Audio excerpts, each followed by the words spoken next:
People deluded, I'm back again. Now, Rob Holding. Now, last year, you guys remember, well, for the last 2 years, I've been calling for Rob Holding to play. I don't think he's perfect. I don't feel he's the finished article, and I'm not here to say he can be this, that, and the third, but I think he can be a very good defender for Arsenal, and he is a good defender. There's still a lot wrong with him. He's still incredibly naive at times, but I like at times, stands up to be counted, reads the game well.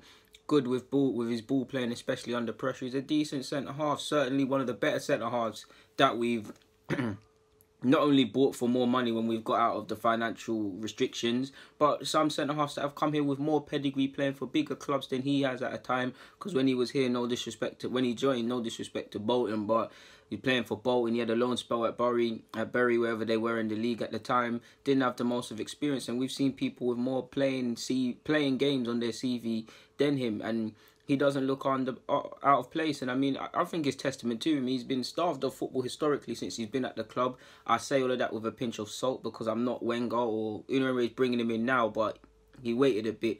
I'm not seeing what they're seeing day in, day out. And I give the example with Foyth. Spurs bought Foyth however many seasons ago. The occasional cup game. Obviously, he's training with the team, but I'm so sure the initial time he's been at the club prior to this season, he didn't have too much game time.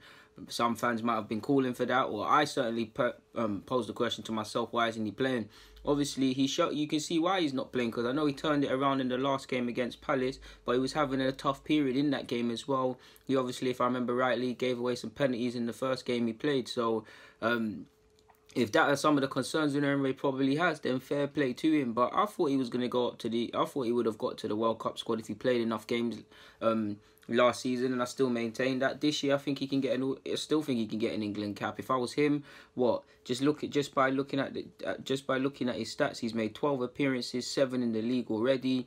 Last season he made 12 appearances in the league all season with 28 in all comps, so he's coming up a rank. He started off the season of sorts of third choice. He's had to be patient, and now he's a fixture in the side of sorts. Not sure where Socrates is in regards to his injury recovery, but he seems to be on the bench.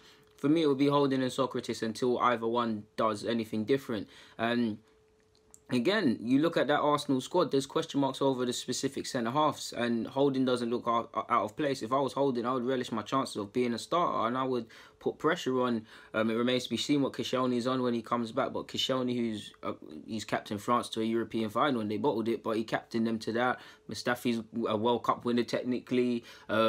Socrates has played for Dortmund and has got way more experience playing in Champions League and all of these things versus Holding, but he doesn't look out of place. I don't know whether to laugh or cry to a sense, but you'd really have a tough time distinguishing Arsenal's best centre-half. For me, it'd be Socrates and Holding, at least at this moment in time. So yeah, I think he should really relish it. Obviously, his job right now is to become a regular fixture in the Arsenal squad, which he's doing right now, and he's finally getting some experience. He hasn't been perfect in all of these games, as I've spoken about in many player ratings, but it's a good look. And obviously you can't be thinking of playing for the country or country before you've established yourself fully in the club. But it doesn't matter what position you play. Everybody grew up wanting to play international football. He probably had every professional footballer eligible must have one eye on the England squad, in the same way Deeney was very vocal when he didn't get a call up and them things, and you're seeing Wilson in it. If I'm Holding, I'm looking at it, because obviously Holding hasn't played too much, but you must think, oh, I can cut my teeth with a couple of these centre-halves. Michael Keane was in the squad, then he obviously got demoted from the squad, but he's back in with decent form, okay form of sorts. He should be relishing playing against him, like for England, in the sense that competing against him, in the sense that if he can do it, why can't I? I'm a better footballer than him on the ball. I'm just as good as a defender. I swear Dunk was called up once upon a time, and Tarkowski, I like Tarkowski, and I'm not getting at none of these players. Just if I'm sitting in Rob Holding's shoes, probably the Giuseppe's or one of them expensive thing there, what the footballers wear, but I'd be relishing it. Ray issued him a challenge in the summer and said that become a first team fixture, and he's had to wait a bit. Obviously, I'd love to see what went behind the scenes in regards to that, because Unai did a good job. He wasn't playing initially. I mean, I swear there was a couple of times he weren't even in the matchday squad, and we never had a centre half on the bench. He kept him hungry, kept him desired, and he's got his chance and he hasn't fumbled his sack yet. Like, he really hasn't let it go, and he's playing week in, week out, to the point where I'm starting to think, oh, what, you're not going to give Holding a little rest? Like last week, he played Europa League, he then played against Wolves. I'm so sure he's in the last other 2 fixtures past that against Liverpool and Palace, I believe. So he's been playing a lot of games. I don't think he needs rest by that logic, because he's been starved of football, like I said, and everything's there. But it's a good look, man. I mean, I personally think we need another centre-half, but Holding, and definitely at this moment in time, Socrates, unless anything happens, obviously my opinion changes like everyone's, these would be the people I'm moving forward with. If I'm him as well, use Joe Gomez as a belief. Like, you should believe you're as good as Joe Gomez. Personally, I rate Joe Gomez pretty highly, and I'm not going to draw myself out and comment in regards to him versus Holding, but you should be looking at him. Signed for 3.5 million to Liverpool. Good bit of business that doesn't get spoken about. The 75 million for Van Dijk sure as hell does, but he's come a long way. Had to be patient to get into the Liverpool side. We know he's had 2 sadly big injuries. He had, before he became a main fixture in their side like that, I'm sure he had a big layoff with an injury. Obviously, he had a good campaign last year and it was ended in injury, and he didn't get to go to the World Cup. Forgive me if I'm wrong. But look at him as inspiration. Going from Charlton, a good academy that doesn't get praised, starting for Liverpool with someone who's the most expensive defender in the world at the moment, or maybe at a point in history I can't keep up with transfers, but use that as belief. He's got into the England squad, and arguably Joe Gomez is England's best centre-half at this moment in time. I've put myself on the spot a bit, but if I'm thinking of the centre-halves, it's Stones and Joe Gomez, and the only worry you've got with that is, I want to be...